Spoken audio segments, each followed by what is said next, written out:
Hi, welcome to the Danny Brough Show. It's episode number 5 with MMA UK. I've got Convery on, who is a motivational coach, helps people get that happy headspace, which I think we all need at the minute.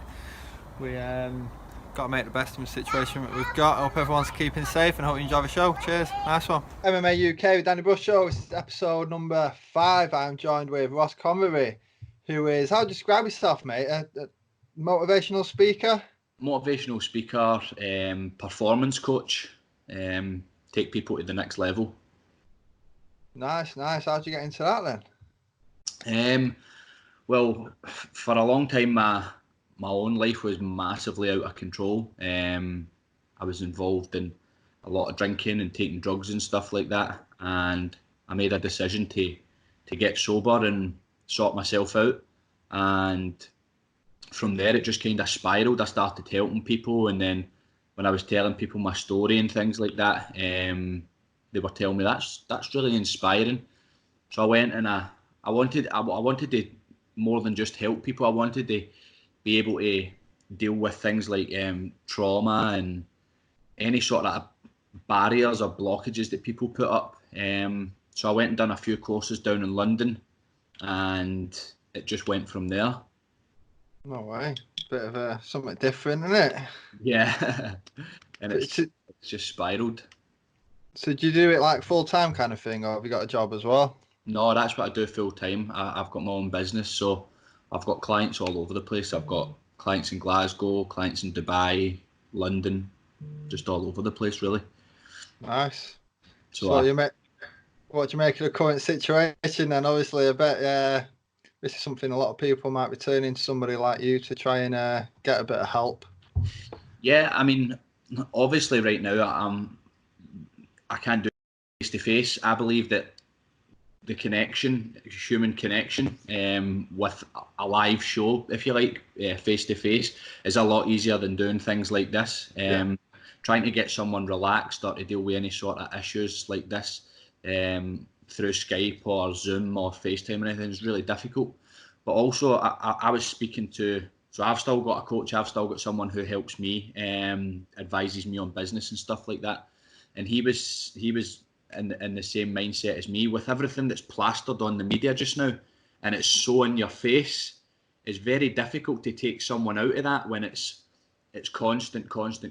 It's There's a lot of fear. This is driven with a lot of fear. There's a lot of uncertainty, and there's a lot of confusion amongst people as well, because the Prime Minister isn't being clear on what it is that's actually happening. I mean, I seen the news last night. I've really tried to switch off for the news because I'm not believing a lot of the stuff that's being said. And when I'm looking at the London Underground yesterday, it was absolutely rammed with people. But on the other side of it, you've got doctors and nurses who are telling you, don't go out, don't do this and don't do that. And the scientists are, obviously Boris Johnson. I watched his interviews last week, and because of what I do, I look at leadership skills and I look at the way that he portrays himself, the way that he carries himself. And I was looking at him, and when he was being asked questions, he was directing them either side of him. He wasn't taking any of the questions on himself. He was really passing them either side, which I suppose people will say he's leaving it to the experts. But for me, if you're looking at someone to lead the country and lead the UK into this pandemic, you're looking for somebody who's going to be very, very strong themselves and someone that you're able to listen to.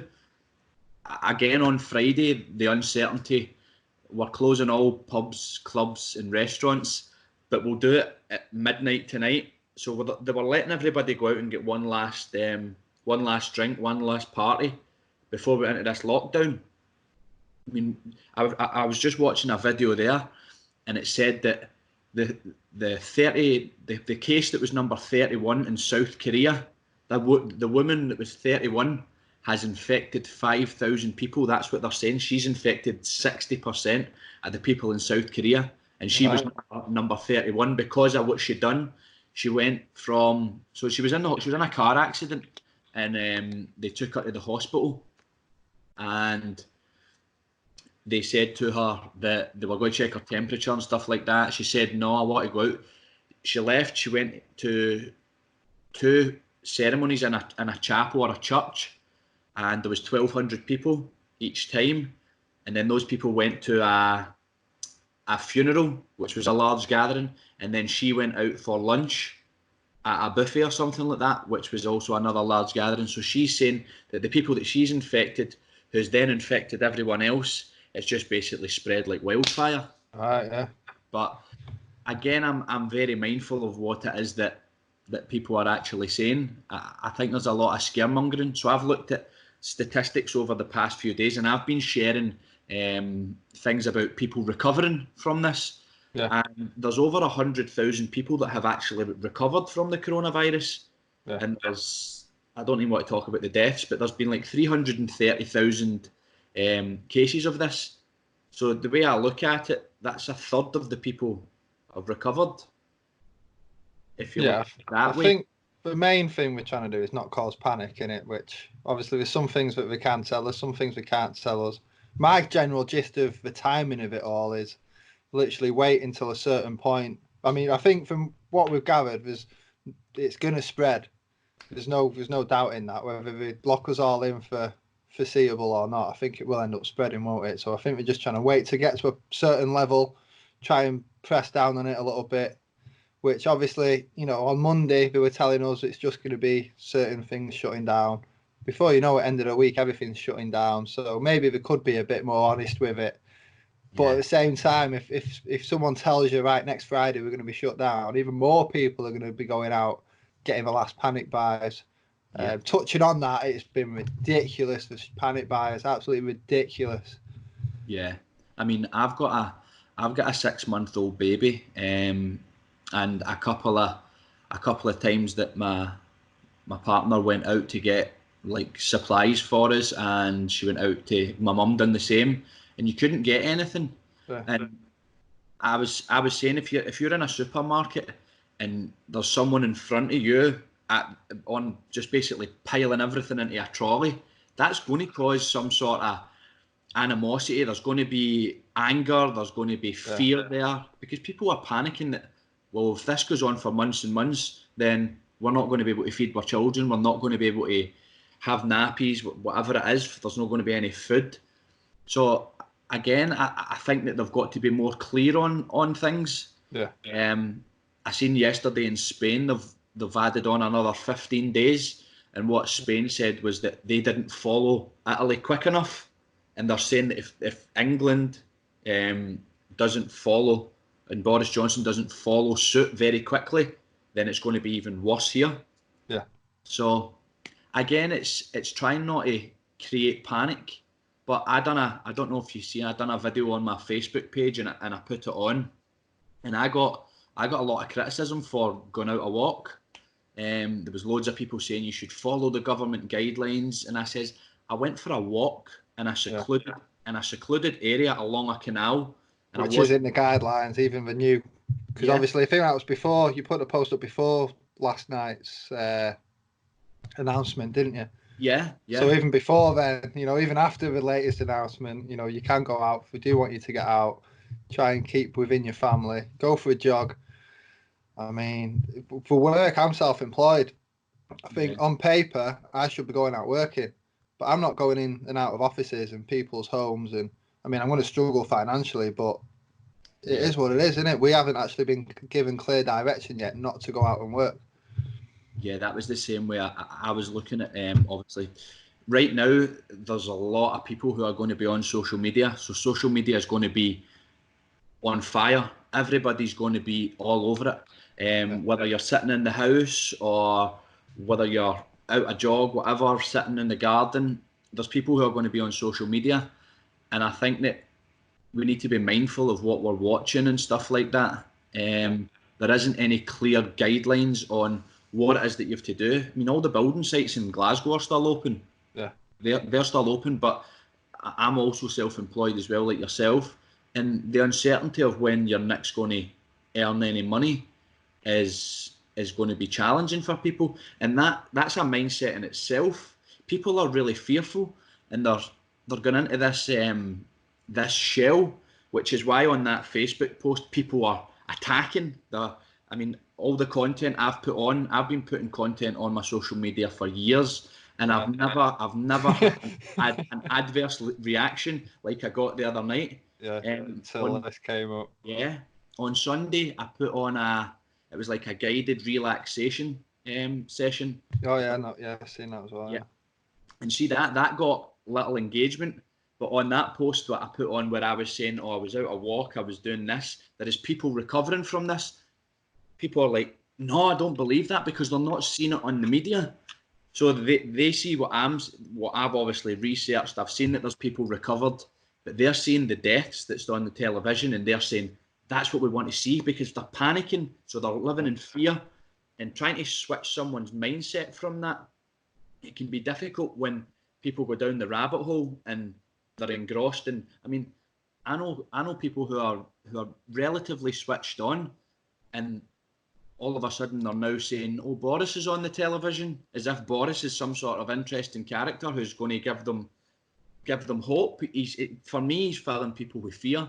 But I suppose there's a thing that I registered for, and it's called ask-u.com. It's for any coaches, therapists, psychologists.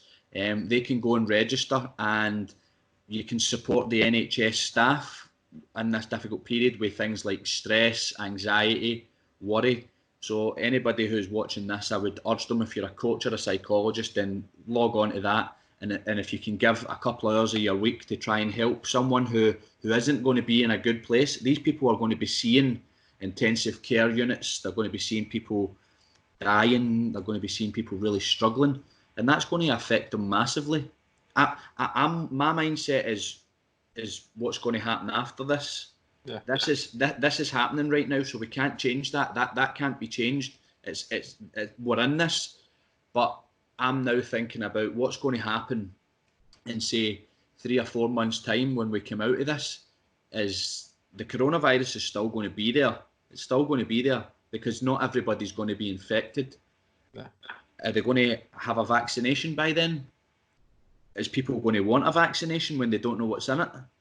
And what's going to happen if you don't take this vaccination? Because I've heard a lot of stories, like, obviously you've heard all the conspiracy stuff going on, and they're going to give you a vaccination, then they're going to give you a microchip to say that you've got this vaccination, and it's basically a way for everybody to be controlled. Whether these things are true or not, we will only need to wait and see. But I'm just really worried about how people are going to feel emotionally, mentally, when we come out of this process of lockdown or isolation. Yeah. Did you listen to the guy on, I think it was LBC radio, the frontliner who was working, he won't say what hospital he was working in, but he works for the A&E department. Don't know if you caught any of that. No, what was he saying about that? He was basically saying, he's been in there for 25 years and he's never seen anything like it. And it is harder. I'm at home and I'm stressing about it. You're at home. So it's people who actually don't have a choice to be at home and we're actually dealing with it for us. I think they're the ones who are going to need the most support more than anything. So obviously with what I do, I massively believe in mindset and loyalty. I'm not attracting this into my life. I believe that if I get it, I will 100% fight it and I'll beat it without any major implications. But see, when people are thinking through fear all the time, it lowers the immune system. Yeah. Their bodies are highly stressed. The cortisol levels and the adrenaline levels are highly motivated. They're stimulated. And then they're crashing all the time. So people will be going through bouts of feeling okay, feeling highly wired, and then they'll be like, oh, I need to lie down, I feel tired, all the way through this. And the thing that was worrying for me, like I've said, is this undisclosed time of how long you're going to be locked away. Because it started the same way in Italy, and people were allowed to go out jogging and things like that, and then they stopped all that.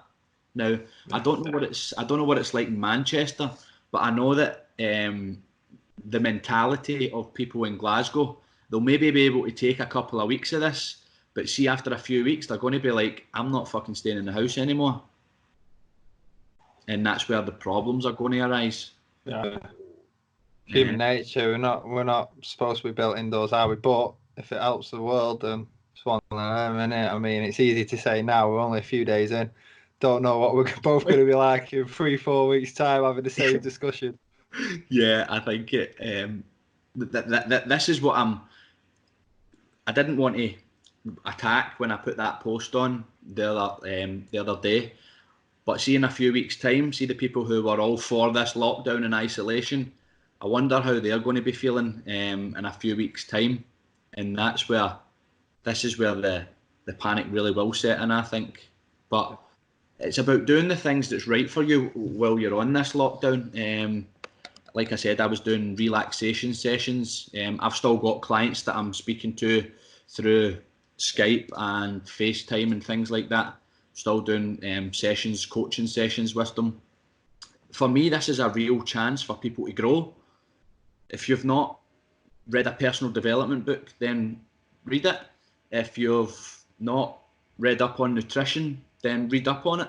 There's things that you could be doing just now rather than sitting in the house watching Netflix, which probably 90% of the people are going to be doing. But there is people who will be massively into their meditation, visualization, and I look at basically for this page and what it is, everything that I do. See, if you look at Conor McGregor's performance levels when he was doing everything that was good for him, he was doing his visualizations, he was doing his yoga, massively into spirituality. That's why he went from where he was to there. And then I look at obviously when he went down,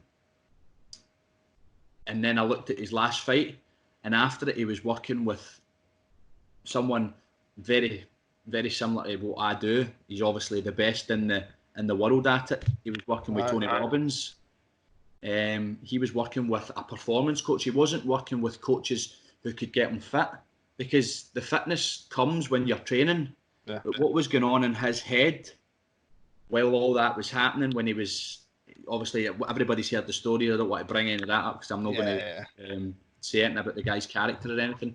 He obviously had a lot of stuff going on in his head that he had to get rid of before he went into the next fight. And that's why he worked with Tony Robbins, who is probably the most well-known performance coach in the world. And I look at all the guys within the MMA world who are at the top of their game, and they all have performance coaches out with their training coaches, because that's different. It's a totally separate thing. Yeah. They've got these guys like myself who work on limiting beliefs, what's stopping them, setting goals. I mean, there's loads of different things that you can work with. I work with some boxers and stuff like that as well, some football players. And it's easy to take them to the fitness level, but it's the mind, it's the mindset that I believe is the strongest. Because see, if your mind is strong, the training's easy. Yeah. When you wake up in the morning, it's not your bicep that says, "Oh, I'm not going to go to the gym." It's the voice in your head that tells you you deserve an extra 20 minutes in bed, or do you know what? Just eat that cake. It's the mind that tells you that. It's nothing else. But people think that I just can't be bothered today. I feel lazy. It's lazy because it's a lazy mindset. It's not lazy because your body is lazy. You can continue to do that. These guys are training every day. It is hard to keep yourself motivated, isn't it? Like, no matter what you do in life, it's hard to kind of keep consistency up as well. Like, I can be great for a day. Could do it, if you set something up, that first day, you're amazing. Yeah. It's carrying it on and keeping it up. So maybe not setting too high goals. Yeah, so you kind of lose hope through it as well. Like, something just take one day at a time. No, that is a coaching model. You set goals that are realistic and achievable. Yeah. Because if you're setting goals within your life and you're setting things that's massively out of your reach, then your mind has 60,000 thoughts every single day, and 95% of them are the exact same as yesterday. So see this, we thought that, oh, I'm going to train for 7 hours today, or I'm going to be a millionaire. That's just a thought. You've got to put all this stuff down on paper. You've got to give yourself timescales of when you're going to do it, so that when you can see it day in and day out, you can then work. You've got to be able to see it all the time. There's a part of your brain, the reticular activating system, that just flushes out thoughts. It just flushes out things that aren't relevant to you. So with the reticular activating system, it's like, if you say, oh, I really want to get a white BMW, why is it when you drive out in the street, you see white BMWs everywhere? It's because it's been brought to your awareness, it's been brought to your attention, and it's a focus in your mind, a thought. So you constantly see them. Those cars were always there. They never just started to appear. But when you're constantly looking at your goals and trying to focus on them, and you see them in black and white every single day, then it means that your mind is training itself, right? That's something that I want, something that I want, something that I want. And the way that I look at it with boxers and things like that, and people that I coach, I will say to them, so what is your overall, what's your goal? And they all say, I want to be world champion. But that's a very vanilla goal to me. It's very bland. There is no time scales on it. I could easily say to you, right, okay, you will be world champion, but you're not going to be world champion for 15 years. How does that feel to you? Yeah. Different mindsets straight away. Different mindsets. You've got to get them firing. Right? No, I want to achieve this in a couple of years, right? Because we can all have goals, but see, if you don't have any plans on how to achieve those goals, again, it's just a thought, it's just a pipe dream. You've got to set down a plan, a specific plan of action. So if you want to be world champion, you've got to go and see what these world champions are doing. You've got to behave, eat, train, think the exact same way as these guys, or else it's never going to happen. Mike Tyson was famous for saying, I had people beat before they even went into the gym, before they even went into the ring. So it's all in the mind. For me, everything's to do with your mind, and really focusing on what it is that you want in life, because we wander off track all the time with a shiny penny. It's, oh, that looks good, so I'll go to that, and we wander off track. But it's trying to stay focused, keep the main goal within your reach. But how did you get into the meditation side of things? Because that's something I definitely could. I've actually tried to get into it myself. Not got there yet, but I would actually like to set an hour a night to do that. How did you get into that? So when I got sober, I went to a fellowship. I don't know if you know anything about that. So I went to a place, Alcoholics Anonymous, and some of the principles there, they incorporate meditation, and it's advised to increase your spiritual connection, then you meditate, and it's been brilliant for me. I do a lot of, see, some people will meditate differently. I like to do a lot of visualization, so I like to visualize my day, visualize my goals. So if I've got my goals wrote down, I'll look at them before I go into my meditation or visualization, and then I'll sit and focus on that. And that's basically what Conor McGregor done. Again, we'll go back to him. The reason that he was predicting everything that was going to happen with the punch with Jose Aldo was because he's seen it in his mind. It wasn't that's not something that he was making up. That's law of attraction stuff. He's predicting what round he's going to knock him out in, and that's what he was doing. And I've done it with loads of different things within my life. I've done it with jobs. I've done it with my baby. I wrote down in a book. So basically, I do gratitude lists, things that I'm grateful for. And I wrote down in a book on the 18th of December 2018 that I was happy and grateful for my healthy kids. And 1 week later, my partner came to me and she said that she was pregnant. And I hadn't wrote that down in this book. I've been keeping this book for a couple of years, and I hadn't wrote anything down about kids before in it. And I wrote it down, and 1 week later, she came in and she said, I think I'm pregnant. You need to get them 6 numbers written down for a Saturday night. You've got to be careful what you write down and what you wish for, because it can become your reality very quickly, as I found out.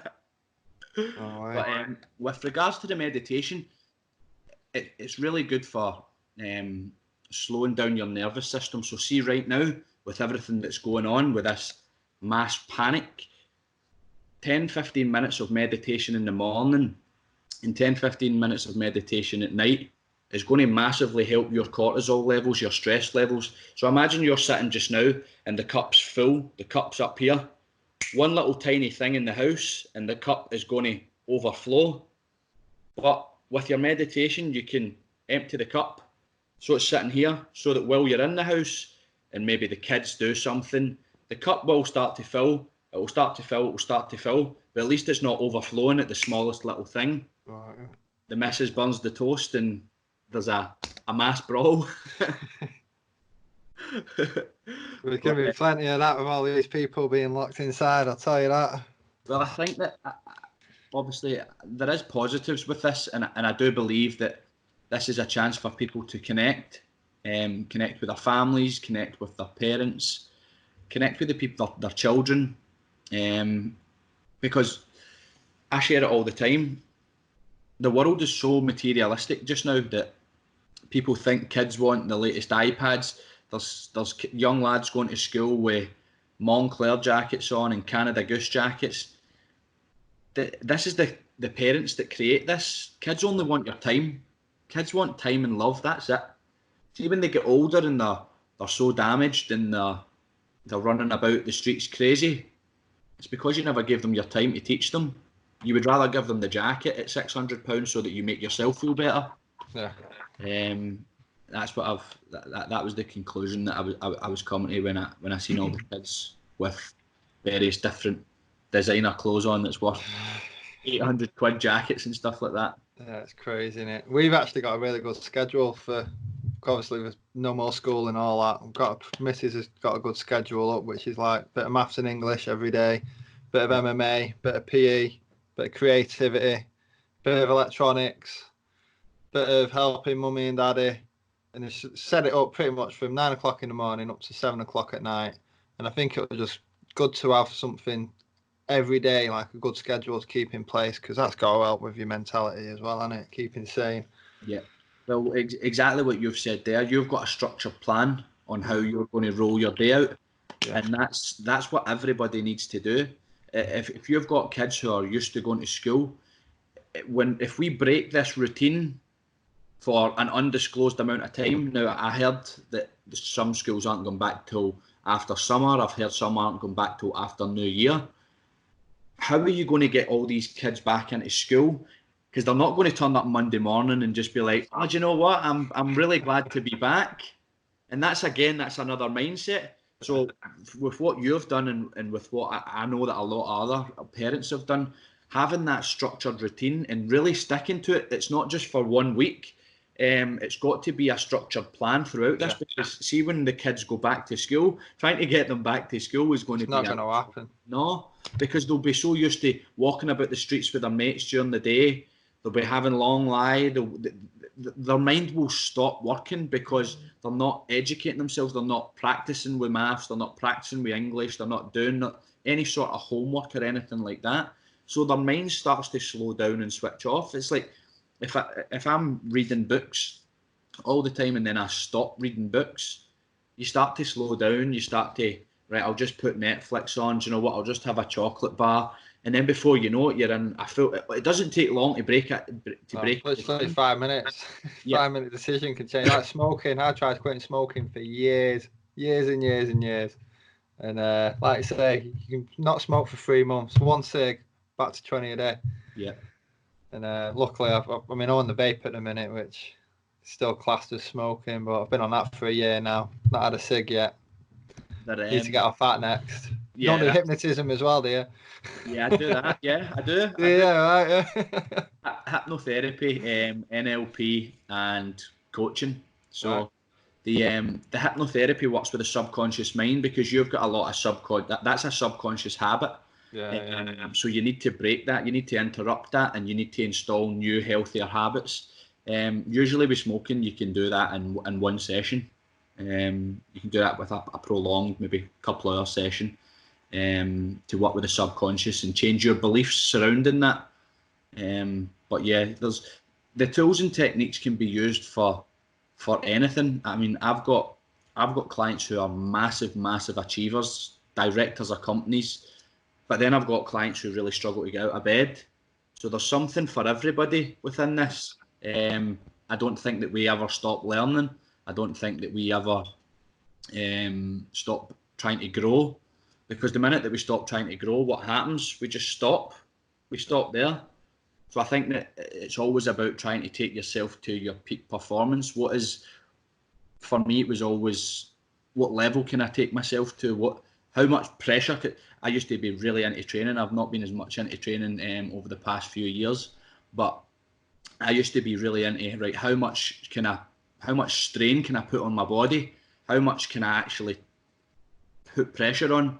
And I used to do crazy things like half marathons on rowing machines and things like that, just because I had that mindset where I want to break myself. You would go into the gym, and I was training with lads that was in the Marines at the time, and their mindset when it comes to training is just unbelievable. My mate, he's got a gym over in Hillington. I'll give him a shout, Commando XFit.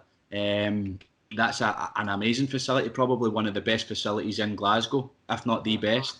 And unfortunately, it's had to close due to this period and the uncertainty of when it's going to open. But what he done was he let the people, the members in the gym, come in for a small deposit, take equipment home with them, so that they could do home workouts, which I thought was fantastic. Yeah, that was really good. That was a nice touch. So it's keeping people engaged and keeping people moving. Like when I'm done here, I'm going to take the baby out for a walk.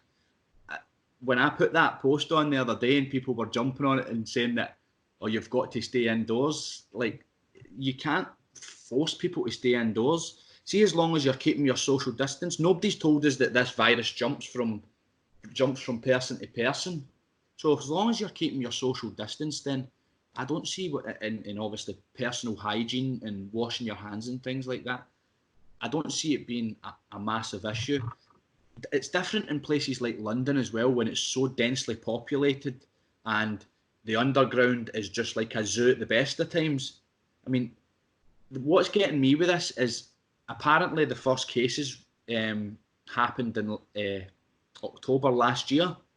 In China, yeah. So why did we not know about this beforehand? Why is flights still be coming in and out of China?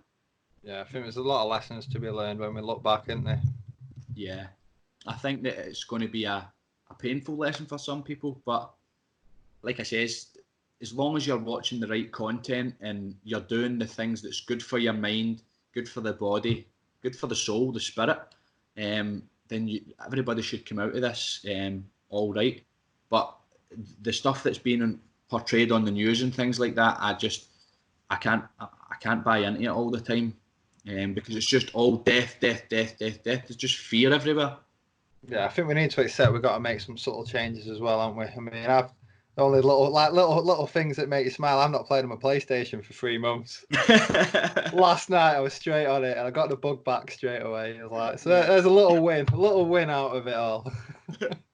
But again, you're connecting with people. I take it you would have been playing online. Yeah. You're connecting with people, and people are talking and chatting and keeping spirits up.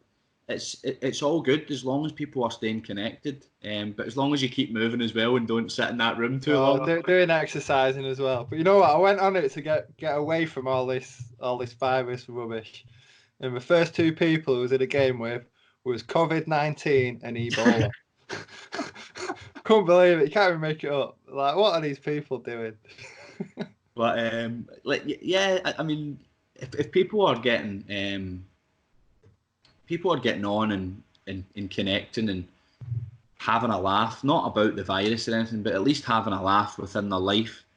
I mean, you've got to laugh, because if you don't laugh, you'll cry. Just now, I know people who have basically a lad messaged me last night and he said that his grand's not going to make it to the end of the week, and that's sad. That's really sad. But what can we do just now apart from what the government are telling you? Which takes me back to the initial start of this chat, and they're not being very clear on what it is that they're to do. I mean, look at you're self-employed. You could easily go out to work. Yeah. Nobody's stopping you from doing that. No, literally, we made the decision at the weekend to hit it on the head and more to life. Health before wealth. Yeah, definitely. I mean, I was the same. I was kind of going about my business normally, and my partner said to me, "Listen, it's either you stop that, and you isolate, or you're going to need to stay at your mum and dad's and FaceTime the baby because we can't take the chance." Which is real. It's difficult because freedom is a thing that's a survival. See, when humans go into that, I'm trapped. That's a whole other different mindset in itself. When you feel as if you're enclosed in a space, enclosed in a house, feels like jail a little bit to me. Especially when someone's telling you that, well, you need to stay in, but for how long we don't know. I mean, Spain's not going to get out until the middle of April. I've got a friend who stays over at least. My cousin was actually in Madrid, which is the worst hit place, and he came back and he was unwell just after Christmas with all these symptoms, sweating massively, cough, everything, and he's convinced that he had this then. Right.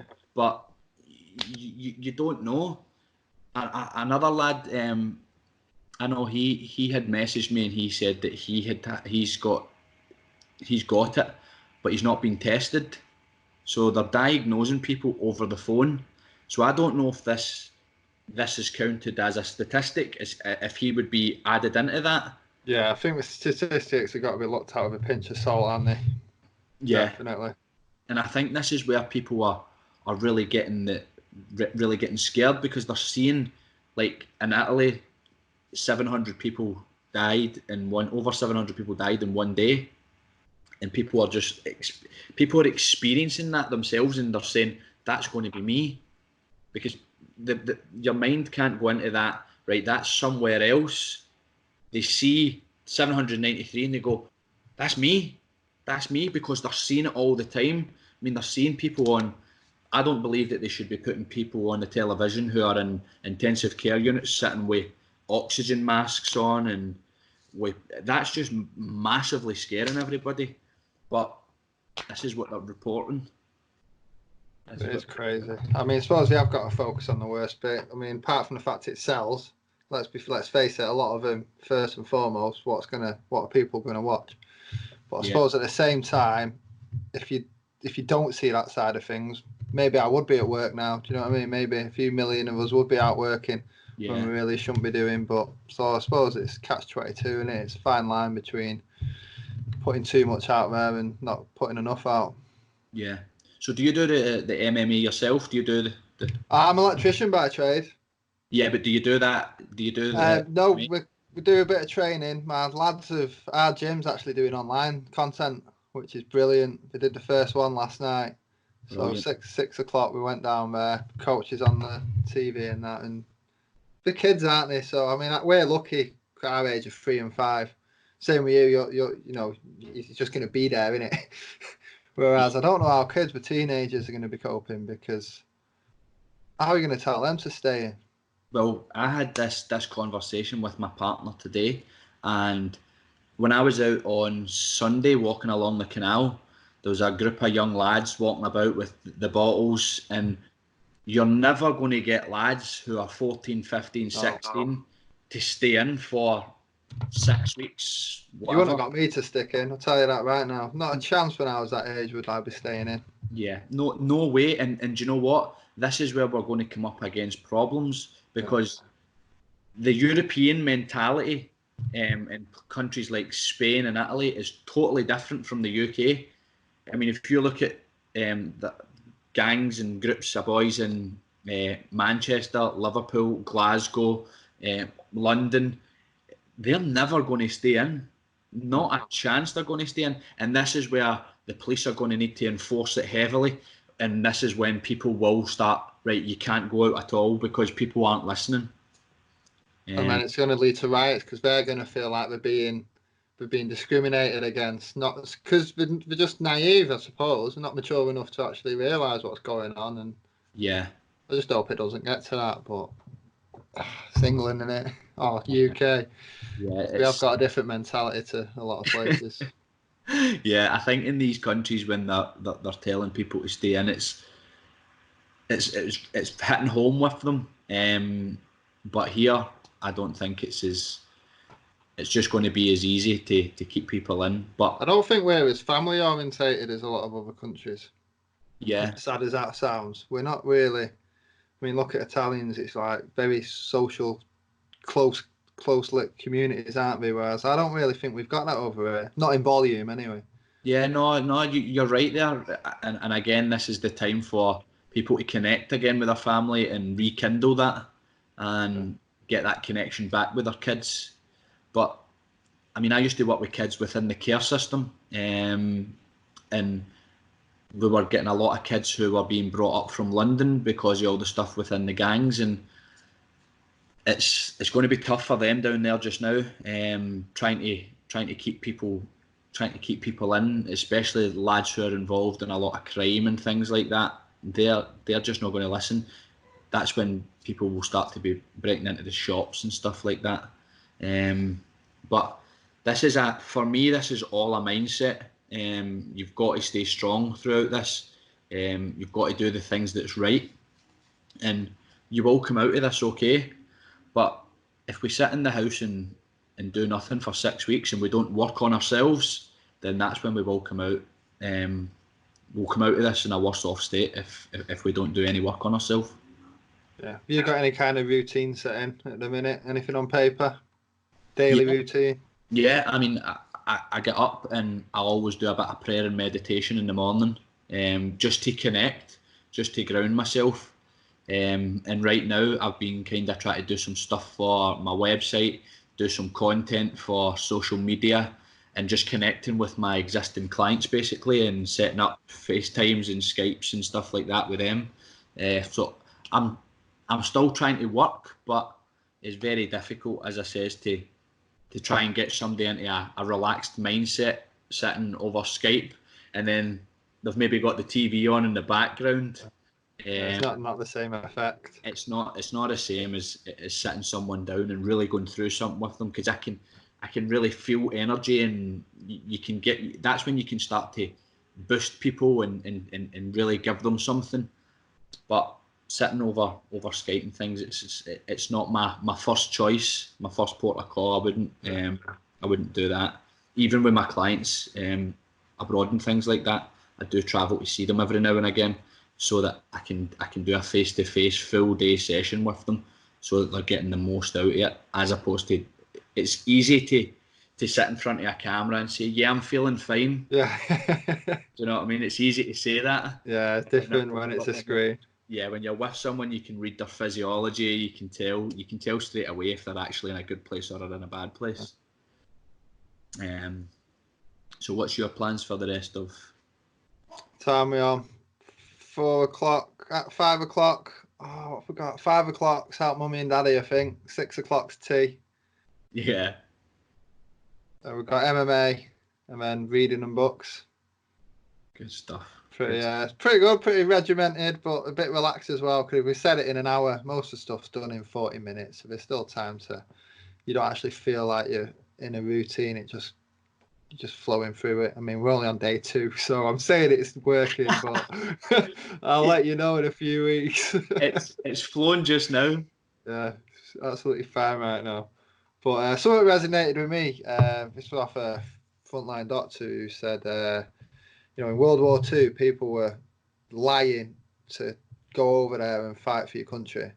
We're being asked to sit on a sofa with everything at home. So I think when you put it that way, it could be a lot worse, couldn't it?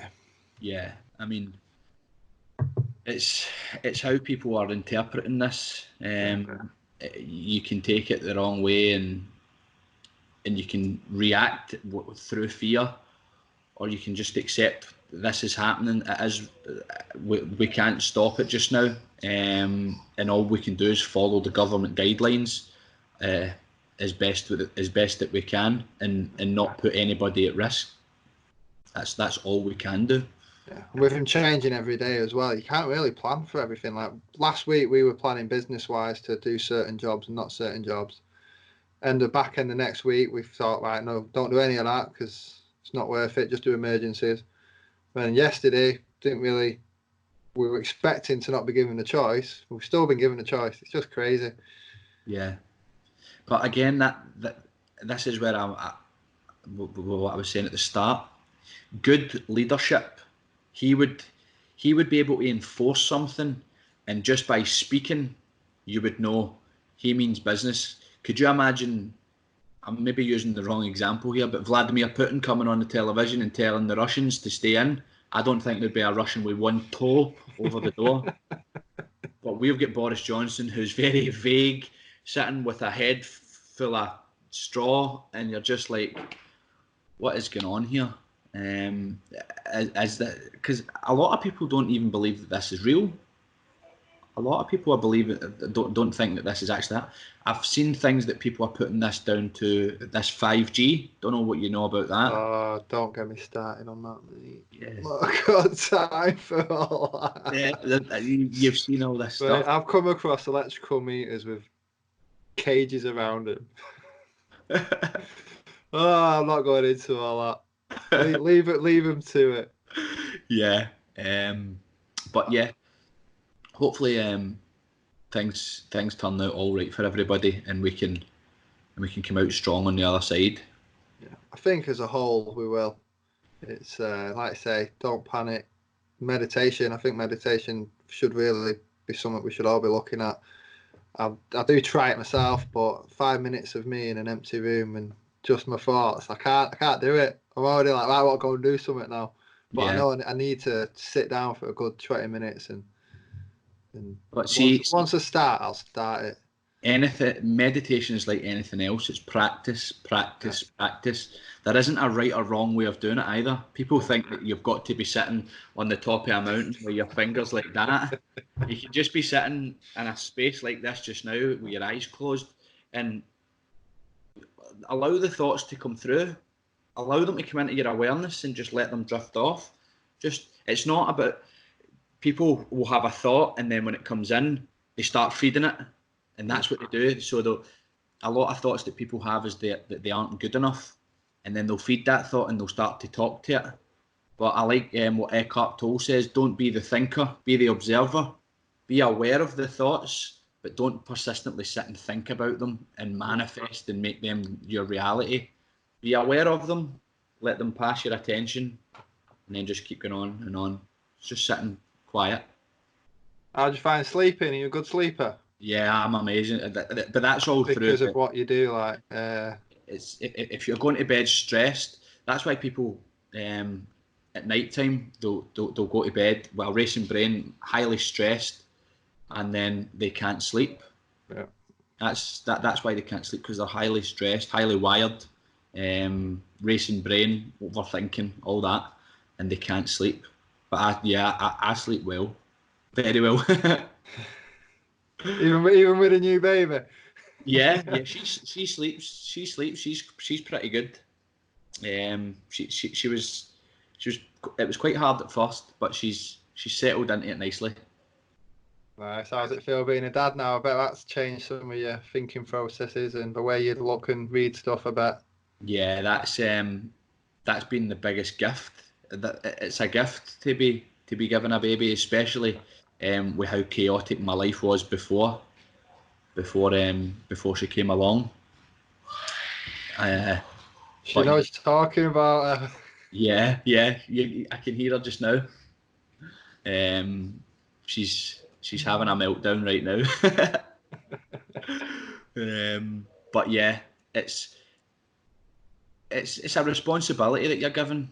You're given a responsibility, and when you're given something like that, it's, like I said, it's a gift from God. it shouldn't be wasted. They should make the most of the time as best you can, and be present. That's the biggest thing, is be present and want to be part of it. A lot of people don't want to be part of it and not part of the process. It's crazy, isn't it? Yeah, but as well, it's for things like that. For me, it always comes to how they were brought up themselves, and different generation and generation even before that and before that as well. Yeah, I think that that's what a lot of people come and they need to deal with. They've got to deal with the emotional side of what's happened to them when they've been younger, to then be able to move forward. And that's why I look at fighters, and I always think to myself, why are you fighting? Why did you start fighting in the first place? Because see, ultimately, if a fighter goes into the ring highly wired, which a lot of them are, they go in and they're wired and they're ready to kill. See, if you go into the ring relaxed, or the octagon, whatever one, if you go in there relaxed, you are probably 80%, 90% more likely to win. Yeah, I was speaking to someone yesterday about the exact same thing. And that's why, see, I know I always use Conor McGregor as an example, but it's because he's probably the most well known. When he goes in and he's so relaxed, apparently from what I heard that last fight, he turned up an hour before the fight, was gloved up in 20 minutes, done a bit of stretching, and then went out and absolutely obliterated him. And I don't disbelieve anybody telling me that he was relaxed and he came in and he wasn't bothered. I believe that because I know the work that he was doing on himself before he prepared for that fight. Now, Tony Robbins is millions to work with. He is millions, and for him to work with Conor McGregor, he would have pulled in a couple of favours there, because he's got like a 5-year waiting list to work with him. He's worked with 5 American presidents. He's a very, very intelligent man.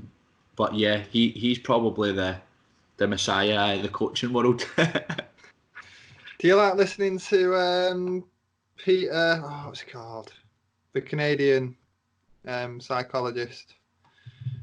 Peter, I'm going to have to Google it now.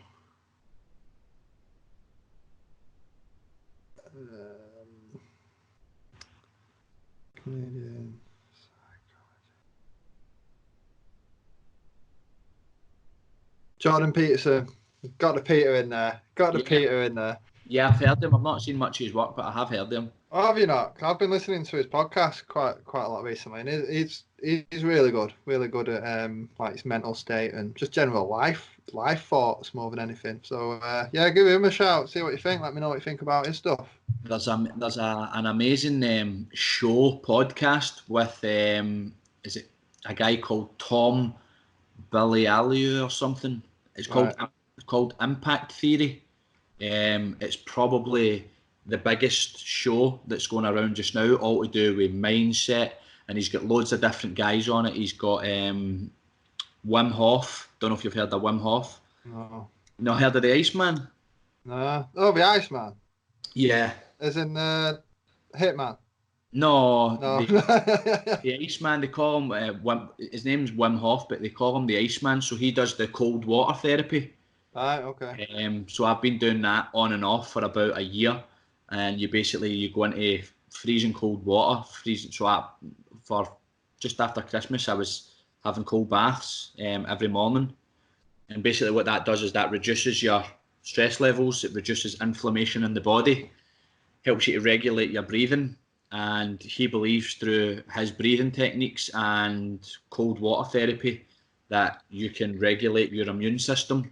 So people who have been doing, there's people in Glasgow that have been doing a lot of his stuff, and they believe that you can't catch an illness. He's not been sick in 13 or 14 years. They injected a bacteria into his arm, and his body went straight to the arm and basically killed off this bacteria. Powerful stuff. But that's just a normal Glasgow bath, isn't it? Yeah. We get bathed outside anyway. Still got toilet at the end of the garden. What part of Manchester are you from? Because there's some rough. I'm from Stockport, mate. Sunny Stockport. Round that Salford way and all that. There's nuts down there. I think anyway, I think it's you get anywhere when you're from somewhere. It's just normal, isn't it? And you don't. I think no matter where you are in the world, you always think somewhere's rougher or nicer than where you are. But when people looking in will think exactly the same, either rougher or nicer. And I think you just get used to your communities and where you're from, don't you? Yeah, it's part and parcel of growing up, isn't it? Yeah. There's good parts and bad parts of every single place. I believe in the world. There's good bits and bad bits. Literally, some of them are how just a street away from each other as well. Yeah, I think that this has came at the wrong, not the wrong time, because there was never going to be a right time for this to happen. But I do believe that there was a lot of people who were starting to wake up, and people were starting to take control and ownership of their mental health. They were starting to take control of their lives. I do events and seminars and things like that, and people were really starting to buy into the concepts of they can create their own destiny, they can change their own lives through their thought processes, their behaviours, through their daily habits. And this is through a massive spanner in the works. And the world is never going to be the same as we know it. It's going to be totally different now. I just hope and pray that people come out on the other side of this strong, and they're doing the right things just now, so that when they do come out, their life's going to be better. Yeah, everybody, I speak to a lot of guys just now, and everybody's trying to think of ways on how can I make my business still work and be productive during this time. And I don't think right now that anybody can capitalise on people's misfortune and say, right, I want £70 an hour for this, or I want £80 an hour for that. When you don't have much to do anyway, yeah, that's why all the stuff that I'm doing just now is just I'm putting free content out there. I always do anyway with my content for social media. But I said that I would work with anybody who's in the NHS. I'll work with them for free.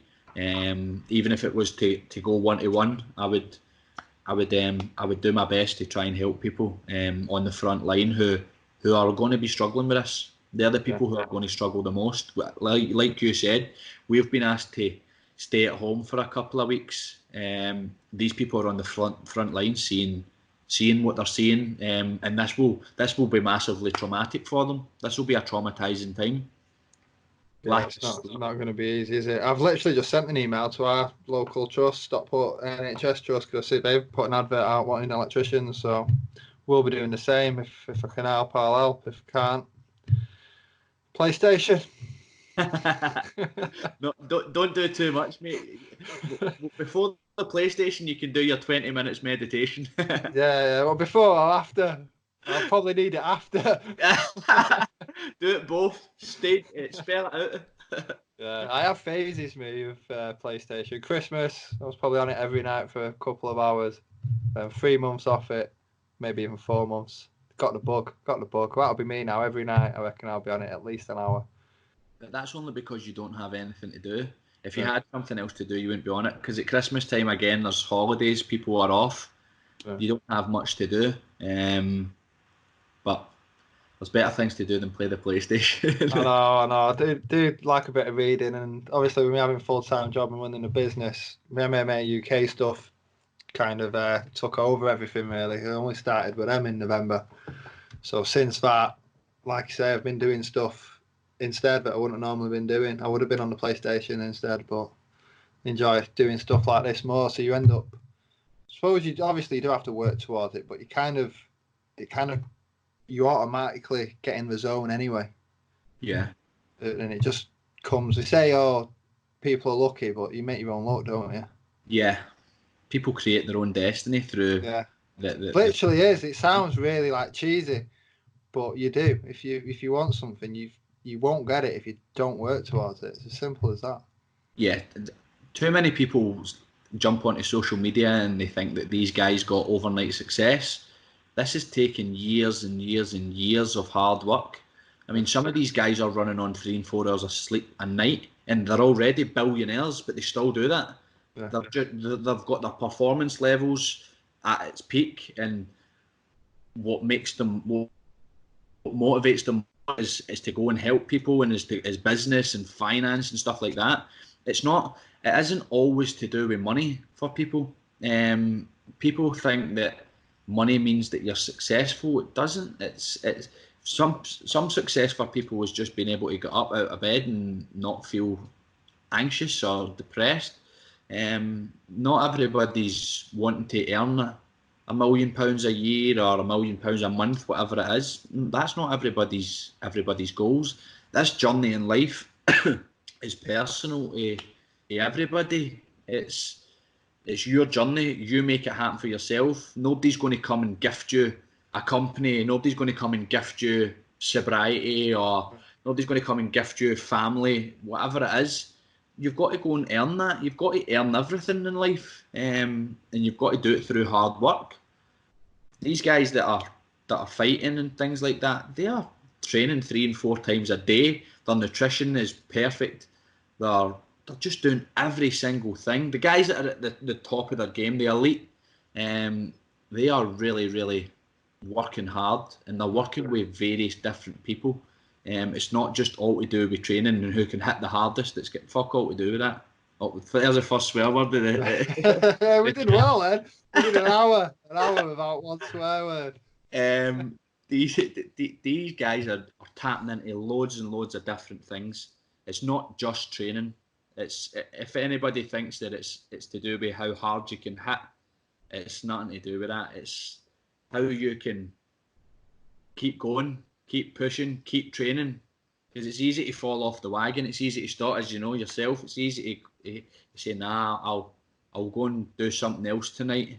Whereas these guys are like, no, I am focused on my goal, and I'm going to go and do that extra 20 minutes yoga. I'm going to do 20 minutes meditation. I'm going to do some relaxation.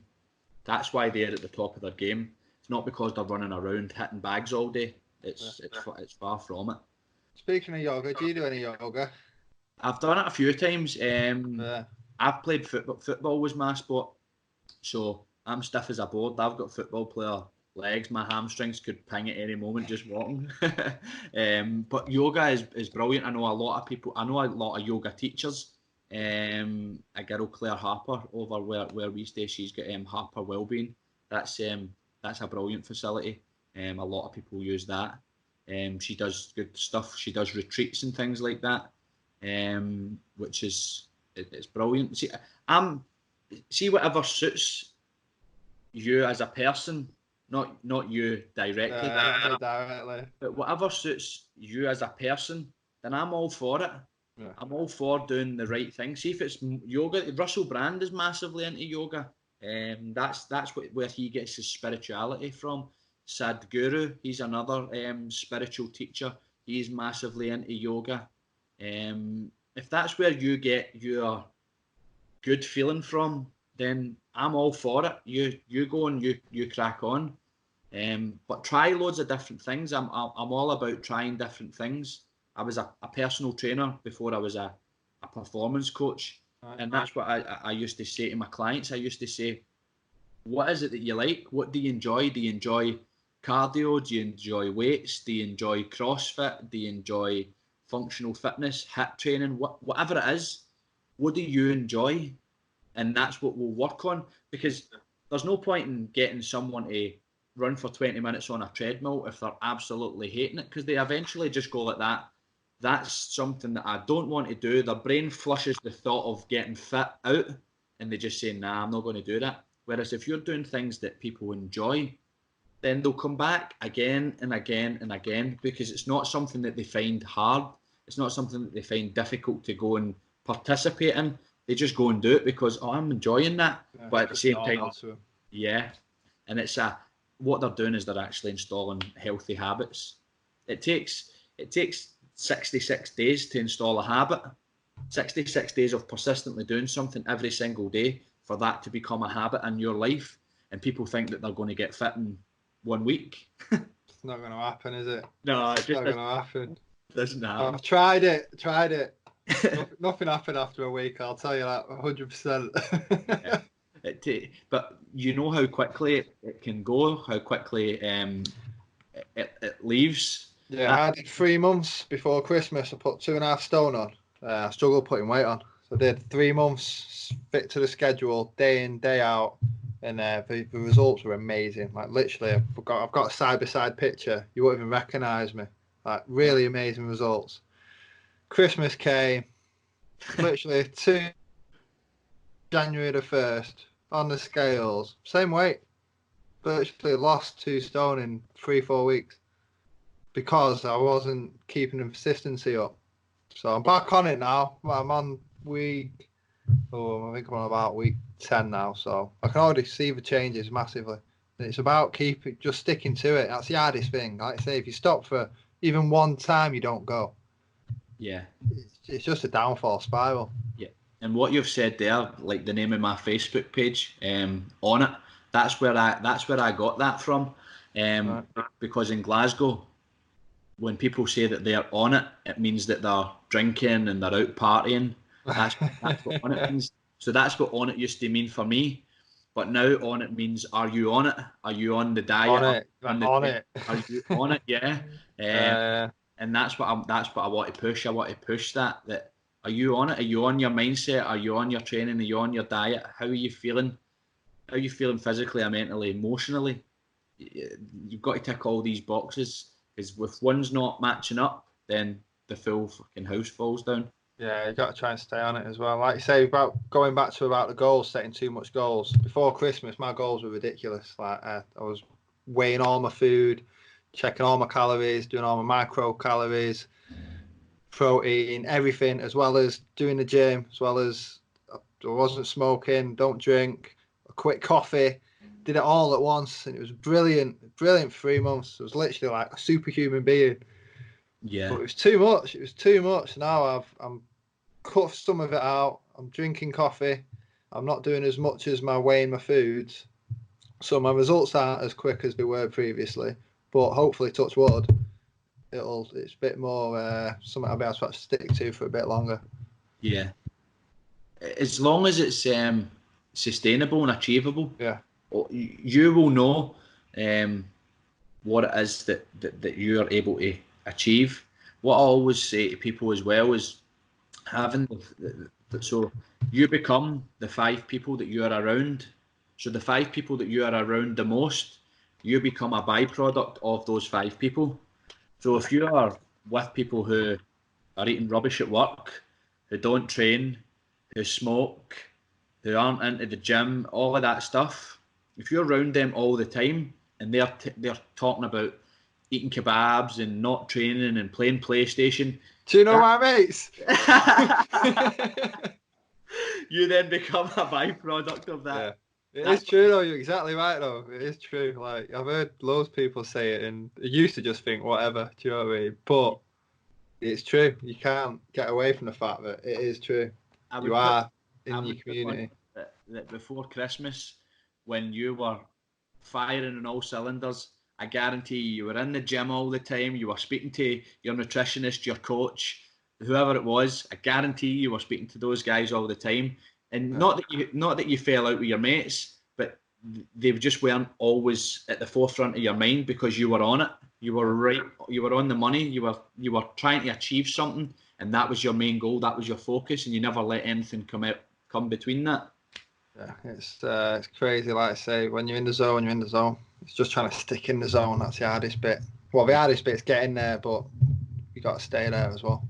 Yeah, that and that is the hardest part. I mean, it's staying motivated all the time.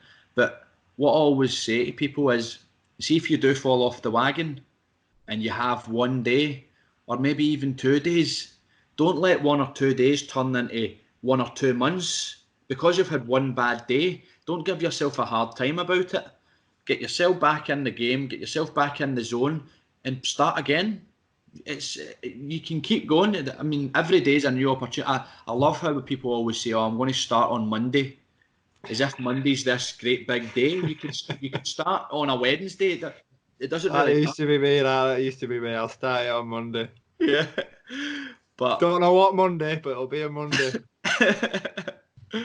so that use it is everything all good then? So was that, mate? Is that everything all good then? Yeah. Yeah, yeah. So what is it? How many people are on the page? MMA UK. Yeah. Oh, we've just had one shut down on Facebook at Christmas. I think it was about 100k on that, and Facebook shut it down. Can't Why? believe it. I don't know. Some politics. You'd have to ask Peter. Oh, it's Frankie. You know Frankie, don't you? Yeah, Frankie. Yeah. Yeah, you have to ask him. He's our tech boy. Yeah. He knows all the ins and outs. Great Yeah. lad, him. Yeah. He set my page up for me, my on it page. Alright. Yeah. So that's but yeah, put it out there, and if there's any fighters that look for this type of stuff, then send me a message and I can sort some stuff out and be part of a fight. What I do is I usually be part of a fight camp. That's Right. what I do. And get fighters meditating, visualizing, deep abdominal breathing, regulating the nervous system, so that they're not stressed and stuff like that. Because with training and all that comes stress on the body, and what they want to be doing is getting up is every single day and feeling relaxed. Because if you wake up and you feel stressed, nah, I can't be bothered training. Before you know it, maybe things fall apart.